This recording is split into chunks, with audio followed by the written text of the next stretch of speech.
IRGC vows to kill Netanyahu. Oil hits $105 a barrel. And 54,000 civilian sites across Iran destroyed. Day 17. And this war just crossed a line nobody expected. Iran's Revolutionary Guard published a direct threat to hunt down and kill the Israeli prime minister. Rumors of Netanyahu's death spread so fast, his own office had to issue a denial. Meanwhile, a U.S. Tomahawk missile struck an Iranian girls' school by mistake, killing 175 students. The Pentagon is now investigating. The Pope himself stood up and begged the world, cease the fire. So why is nobody listening? Welcome back to OG John AG. Having you here during these extraordinary times is something this channel never takes for granted. Every day, this channel works to bring you the most honest, balanced, and fact-driven war coverage available. If that matters to you, please consider subscribing. It is free, it takes 1 second, and it helps this work reach the people who need it most. Now, before we begin, drop a comment and tell us, where in the world are you watching from today? This community stretches across every continent, and hearing from you makes every single video worth making. On day 17 of the Iran war, something happened that has never happened before in this conflict. Iran's Islamic Revolutionary Guard Corps, the most powerful military force in the country, published a direct and public threat to hunt down and kill the Prime Minister of Israel, Benjamin Netanyahu. The statement was posted through Iran's official IRNA news agency. It said the IRGC vows to pursue and kill the man they called a child killer if he is still alive. Those last 4 words, if he is still alive, were not random. They were deliberate, because in the hours before that statement was released, rumors had already started spreading across the internet that Netanyahu was dead. The rumors spread so fast and so far that Netanyahu's own office was forced to issue a public statement. They called the reports fake. They said the prime minister is alive, but in a war where the supreme leader of Iran was assassinated on the very first day, where top generals have been buried without heads, and where entire government buildings have been flattened overnight, nobody takes survival for granted anymore. That single threat tells you where this war has arrived. It is no longer just about military targets. It is no longer just about nuclear sites and missile launchers. It is now openly personal. One nation's military publicly promising to assassinate another nation's leader. That is a line that very few wars in modern history have ever crossed. But the IRGC threat was not the only shocking development of Day 17. On the other side of this war, a story emerged that may haunt the United States for years to come. The U.S. military is now investigating how one of its own Tomahawk cruise missiles struck an Iranian girls' school on March 1st. According to Iranian officials, the strike killed as many as 175 people. Most of them were students, young girls, in a school. A U.S. official confirmed to NPR that the investigation is underway. The official spoke on condition of anonymity because they were not authorized to discuss the matter publicly. A Tomahawk missile is one of the most precise weapons in the American military's arsenal. It is designed to hit a specific building from hundreds of miles away. So the question that investigators are now trying to answer is simple but devastating. How did a weapon that accurate end up hitting a school full of children? That question does not have a public answer yet, but the damage is already done.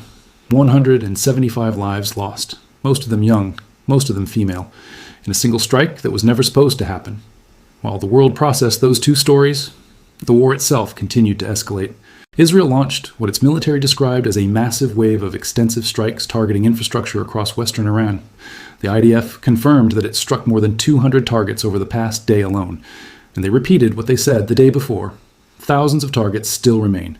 The campaign will continue for at least 3 more weeks. Iran fired back. Sirens blared across central Israel as multiple barrages of missiles hit the country. A rocket struck the city of Holon in the Tel Aviv district, damaging cars and buildings.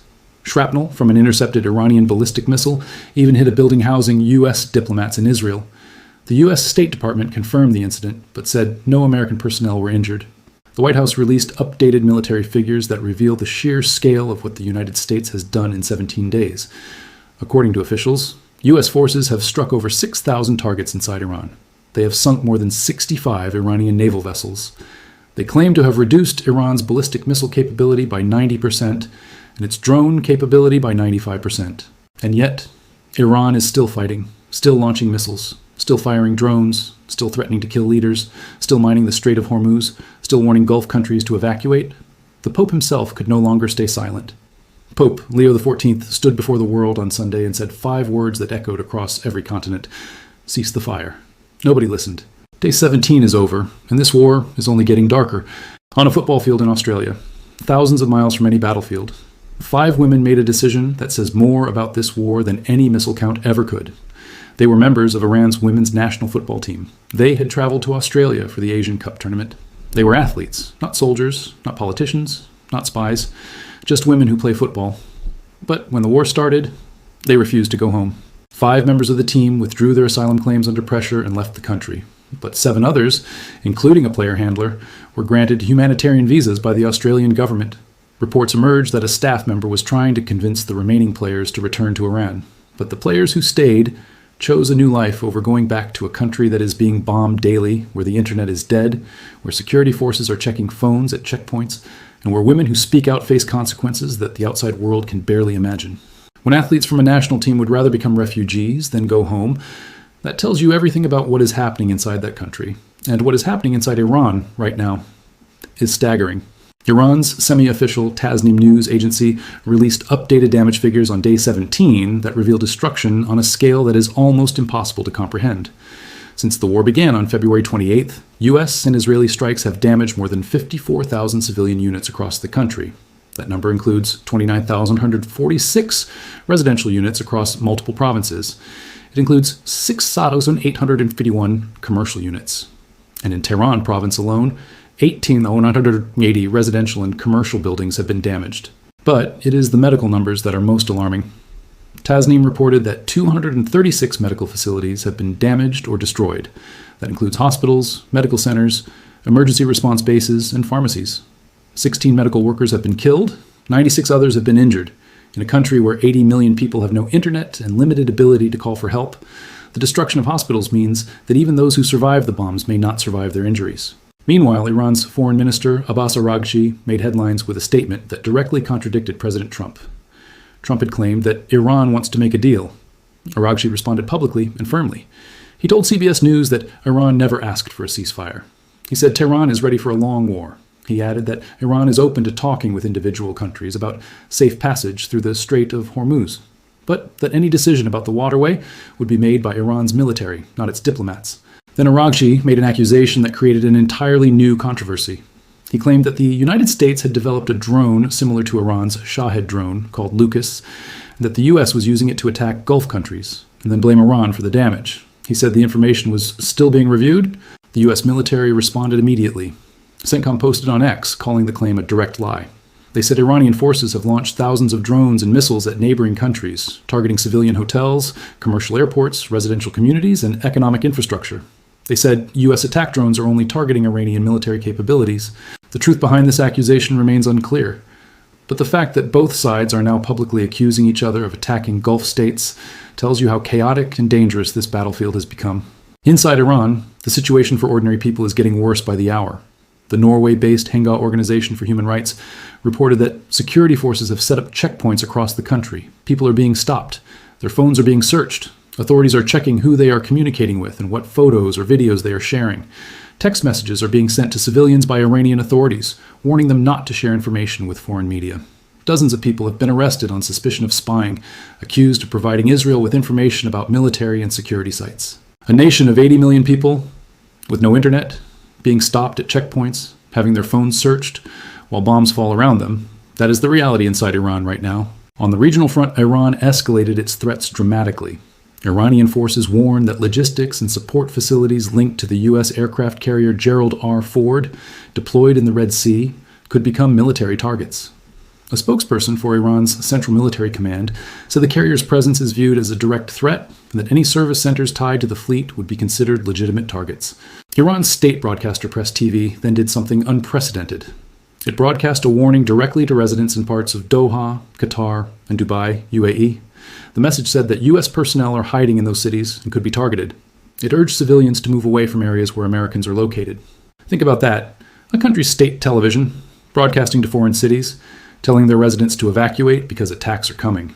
On the coalition front, the Wall Street Journal reported that the Trump administration plans to announce as early as this week that several countries have agreed to form a coalition to escort ships through the Strait of Hormuz. British Prime Minister Keir Starmer discussed reopening the strait in calls with both Trump and Canadian Prime Minister Mark Carney. Japan's Prime Minister Sanae Takaichi is scheduled to visit the White House on Thursday.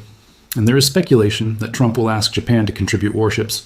South Korea has said it takes note of Trump's request and will carefully review the situation, but no country has yet publicly committed to sending military vessels. Oil prices continued their relentless climb. Brent crude rose to $105.66 per barrel. U.S. crude crossed $100 for the first time since 2022. The biggest oil disruption in modern history is getting bigger every day, and the dying continues. Lebanon's health ministry updated its death toll to 850 people killed since the war expanded there on March 2nd. Over 2,000 have been injured. An entire family, including 2 children, was killed in a single Israeli strike in southern Lebanon. This is day 17, and every single number is still going up. On Sunday morning, Pope Leo XIV stood before the world and said something that popes rarely say with such force. 5 words. Simple, clear, impossible to misunderstand. Cease the fire. He said it in the name of the Christians of the Middle East. He said it in the name of all women and men of goodwill. He did not blame one side or the other. He did not take a political position. He simply asked for the killing to stop. When the leader of over 1 billion Catholics feels compelled to publicly beg for peace in some of his fiercest comments since taking office, something has gone fundamentally wrong with the world. And on day 17 of the Iran war, it is becoming increasingly clear just how wrong things have gone. Let us start with the economic consequences that are now hitting every corner of the globe. Oil prices have reached their highest level since July 2022. Brent crude closed at $105.66 per barrel on Sunday. U.S. crude crossed $100. Both benchmarks have surged more than 40% since the war began on February 28th. This is now officially the biggest disruption to global oil supply in modern history. The International Energy Agency has committed to releasing 412 million barrels of emergency oil reserves. The United States alone is contributing 172 million barrels. Europe has pledged 107 million. Asian member countries are releasing their stocks immediately. But analysts are warning that these reserves cannot last forever. They were built up over decades, and they are being drained at a pace that nobody planned for. The consequences are already cascading through the real economy. Gas prices in the United States have surged 23%. Diesel has hit $4.85 per gallon. Shipping costs are exploding. Airlines are rerouting flights or canceling them entirely. Insurance premiums for any vessel near the Persian Gulf have skyrocketed. And the cost of everyday goods, from food to clothing to building materials, is rising because everything in the modern economy depends on fuel. Economists are now openly warning that this war could trigger a global recession. Not a possibility, not a distant risk, a genuine near-term threat. The last time oil prices stayed above $100 for an extended period, it contributed to economic slowdowns in multiple countries. And this time, the disruption is far more severe because the Strait of Hormuz, the single most important oil choke point on the planet, is effectively closed. Major sporting events are being canceled across the region. Formula One canceled the Bahrain and Saudi Arabia Grand Prix races scheduled for April. UEFA canceled the Finalissima match between Spain and Argentina that was planned for March 27th in Qatar. These are billion-dollar events involving millions of fans worldwide. When the world's biggest sports cannot safely take place in an entire region, the economic damage extends far beyond the battlefield. Israel's El Al Airlines announced special nonstop flights from Tel Aviv to New York, starting Monday, specifically for American citizens trying to leave the country. When a nation starts running evacuation flights for foreign citizens, the situation has moved beyond a military operation. It has become a humanitarian emergency. Now let us talk about the human consequences inside Iran. 80 million people remain in a total internet blackout that has now lasted over 15 days. On day 17, connectivity dropped even further. Network experts confirmed that key telecommunications infrastructure has completely collapsed. Whether it was caused by strikes, cyber attacks, or deliberate government action, the result is the same. An entire nation is sealed off. But the blackout is not just about internet. It is about control. The Hengal Organization for Human Rights reported that security forces are stopping people at checkpoints across the country. They are searching phones. They are reading messages. They are looking at photos and videos. Text messages have been sent by authorities warning Iranians not to share information with foreign media. Dozens have been arrested on suspicion of spying. Inside a country with no internet, where your phone can be searched at any moment, where sharing a photo could get you arrested, the meaning of freedom has been reduced to zero. These people are not just living through a war. They are living through a war while being surveilled, silenced, and cut off from the rest of humanity. The damage to civilian infrastructure is now beyond anything seen in any recent conflict. Over 54,000 civilian units have been damaged. Nearly 30,000 residential buildings destroyed across multiple provinces. Over 6,000 commercial units damaged. 236 medical facilities hit, 16 medical workers killed, 96 injured, 65 schools damaged. The Iranian Red Crescent has confirmed these numbers. And then there is the story that no number can capture. A U.S. Tomahawk missile hit an Iranian girls' school on March 1st. 175 people were killed, most of them students. The Pentagon is investigating how one of the most precise weapons in its arsenal struck a school full of children. That investigation has not yet produced public results. But for the families of those 175 students, no investigation will ever bring their daughters back. In Lebanon, the death toll has climbed to 850, over 2,000 people injured. Entire families killed in single strikes, children among the dead in nearly every attack. The UN has launched emergency humanitarian appeals. Aid organizations are struggling to reach affected areas as fighting intensifies. The political consequences are also mounting. In Washington, the administration claims the war is nearly won. But Congress is asking hard questions about civilian casualties, about the school strike, and about how long this will continue. In Europe, leaders are calling for diplomacy while cautiously considering whether to join a naval coalition. In the Middle East, Gulf states are counting their dead and intercepting missiles every night from a country that was supposed to be their partner. And in the Vatican, the Pope stood alone and begged the world to stop. Nobody has listened yet. There is a school in Iran where 175 chairs are now empty. There is a warship at the bottom of the Indian Ocean where 87 sailors will never come home. There is a football player in Australia who chose to become a refugee rather than return to her own country. There's a mother in Tehran whose phone has been dead for 15 days. There's a father in Lebanon who buried his entire family. There's a gas station owner in Texas who has changed his prices 3 times in 1 week. There's a pope who stood before the world and begged for peace, and the war continues. Day 17 is over, but the decisions that come next could determine whether this conflict lasts weeks, months, or reshapes the world for years to come. The first major development to watch is the Strait of Hormuz coalition. The Wall Street Journal reported that the Trump administration plans to announce as early as this week that several countries have agreed to join a multinational naval coalition to escort ships through the strait. British Prime Minister Keir Starmer has already discussed the plan with Trump. Japan's Prime Minister is visiting the White House on Thursday, and there is widespread speculation that Trump will ask Japan to contribute warships. South Korea has acknowledged the request and is reviewing it. If this coalition is formed and ships enter the Strait of Hormuz with military escorts, it will be one of the most high-risk naval operations in decades. Iran has already mined parts of the waterway. It has fired on ships. It has warned that any vessel entering without Iranian permission will be attacked. A single miscalculation, a single mine strike, a single missile hitting an Allied warship could drag multiple new countries into this war overnight. The second development is Karg Island.